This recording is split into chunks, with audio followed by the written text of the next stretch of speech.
আসসালামু আলাইকুম। আমার কথা হচ্ছে, আমি শুরু থেকেই রাজনীতি পছন্দ করি না। আমি নিজেও বলছি অনেকবার তারে যে রাজনীতি ছেড়ে দেন, রাজনীতি ছেড়ে দেন। রাজনীতি আসলে রাজনীতিতে যে উপকারের বদলে, মানুষের উপকারের বদলে অপকার বেশি হয়। হ্যাঁ, তাহলে সেই ক্ষেত্রে আলোমতো ঘোষণা দিচ্ছে সে রাজনীতি ছেড়ে দিচ্ছে। রাজনীতি ছেড়ে দিয়ে কি তার ভালোভাবে জীবনযাপন করার কোনো অধিকার নেই? বলেন, এটা কোনো কথা?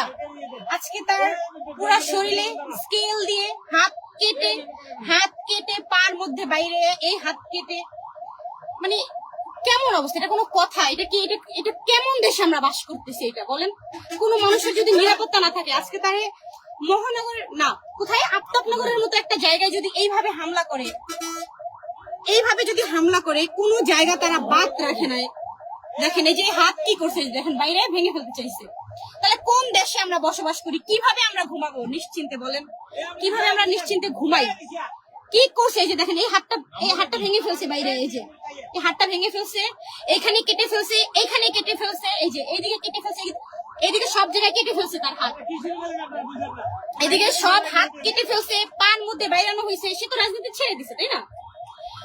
অতীতে যা করছে সব বাদ দিয়ে সে এখন স্বাভাবিকভাবে জীবনযাপন করতে চাচ্ছে, কিন্তু না, করা যাচ্ছে না। অতীতেও যেমন তার উপরে হামলা করছে, এখনো হামলা করতেছে, হাত কেটে রাখে নাই। একটা মানুষের উপরে কেন এরকম অত্যাচার হবে? তার তো ভালোভাবে বাঁচার অধিকার রয়েছে, তার ছেলে মেয়ে রয়েছে, তাকে তো কেউ বাবা ডাকে, তাই না? তার উপরে কেউ নির্ভরশীল, তার উপরে ভরসা করে অনেকগুলো মানুষ বাঁচে, তাই না? তার সংসার রয়েছে, তাহলে তার উপরে কেন হামলা করা হবে? কেন হামলা করা হবে? আমরা কোন দেশে বসবাস করতেছি? কেন এরকম করা হবে? সে তো রাজনীতি ছেড়ে দিয়েছে।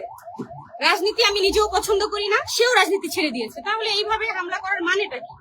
কেন? একটুকু আত্মা কাঁপে না? একটুকু কি খারাপ লাগে না?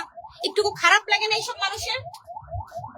দেখেন হাতগুলো কিভাবে ভেঙে ফেলছে, দুইটা হাতই ভেঙে ফেলছে, হাতগুলো কেটে ফেলছে, পার মধ্যে বাইরানো হয়েছে। এগুলো কি?